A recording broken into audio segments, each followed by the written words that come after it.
నమస్తే 99 టీవీకి స్వాగతం.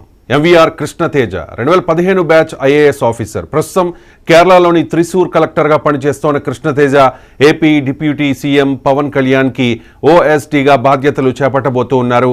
బాలల హక్కుల పరిరక్షణలో త్రిశూర్ జిల్లా దేశంలోనే ప్రథమ స్థానంలో నిలవడంతో జాతీయ బాలల హక్కుల కమిషన్ పురస్కారానికి ఎంపికయ్యారు కృష్ణతేజ.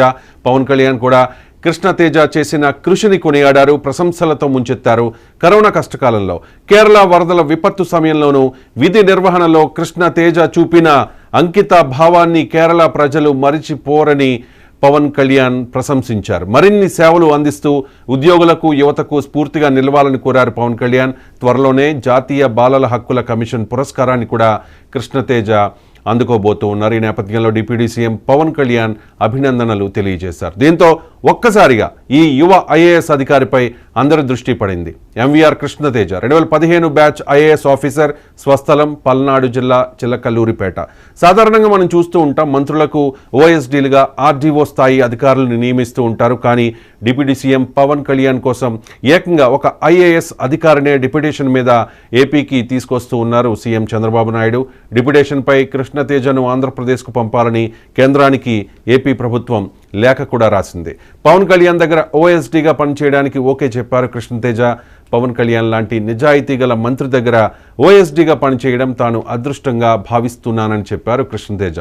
డిప్యూటీ సీఎం పవన్ కళ్యాణ్ దగ్గర ప్రస్తుతం 6 కీలక శాఖలు ఉన్నాయి.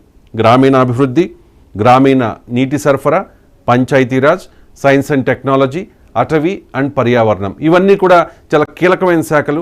ఇవన్నీ తన మనసుకు నచ్చిన శాఖలు అని మంత్రిగా తన బాధ్యత మరింత పెరిగిందని ఆనందం వ్యక్తం చేశారు పవన్ కళ్యాణ్. వాస్తవానికి పవన్ తీసుకున్న శాఖలు చాలా ఒత్తిడితో, బాధ్యతతో కూడుకున్న శాఖలు. మంత్రిగా బాధ్యతలు చేపట్టిన క్షణం నుంచి పవన్ ఆ శాఖలపై పట్టు కోసం ఒక విద్యార్థిలాగా మారిపోయారు.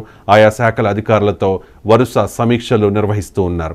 అవగాహన లేని విషయాన్ని మొహపాట పడకుండా అధికారుల్ని అడిగి తెలుసుకుంటూ ఉన్నారు పవన్ కళ్యాణ్. ఈ నేపథ్యంలో ఒక సమర్థవంతమైన, నిజాయితీ గల అధికారి పవన్ కళ్యాణ్ దగ్గర ఉంటే మరింతగా ప్రజలకు సేవ చేసేందుకు, వారి సమస్యలు తీర్చేందుకు అవకాశం ఉంటుందనే ఉద్దేశంతో సీఎం చంద్రబాబు నాయుడు ఒక మంచి ఆలోచన చేశారు. వెంటనే కేంద్రానికి ఒక లేఖ రాశారు.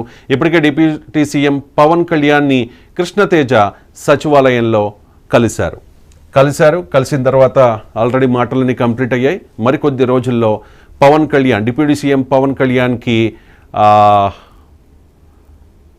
ఓఎస్డీగా ఎంవీఆర్ కృష్ణతేజ డిప్యుటేషన్ మీద ఏపీకి రాబోతూ ఉన్నారు. పవన్ కళ్యాణ్కు తన విలువైన సూచనలు చేయడంతో పాటు నమ్మదగిన అధికారిగా కూడా కృష్ణతేజ తన సేవల్ని అందించబోతూ ఉన్నారు. సో సాధారణంగా మనం చూస్తూ ఉంటాం, చాలామంది మంత్రులు ఉన్నారు, గతంలో కూడా పనిచేసిన మంత్రులు.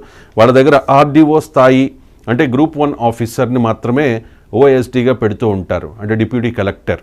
సో డిప్యూటీ సీఎం కోసం ఒక యువ ఐఏఎస్ అధికారిని ఆంధ్రప్రదేశ్కి తీసుకొస్తూ ఉన్నారంటే డిప్యుటేషన్ మీద ఆ విషయంలో చంద్రబాబు నాయుడు కూడా చాలా శ్రద్ధ చూపించారు.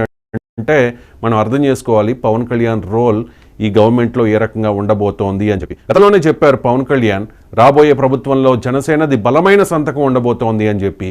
ఆయన డిప్యూటీ సీఎంగా, మంత్రిగా బాధ్యతలు చేపట్టిన నాటి నుంచి, ఆ క్షణం నుంచి కూడా ప్రజలతో మమేకమవుతూ ఉన్నారు. ఆల్రెడీ ప్రజా దర్బార్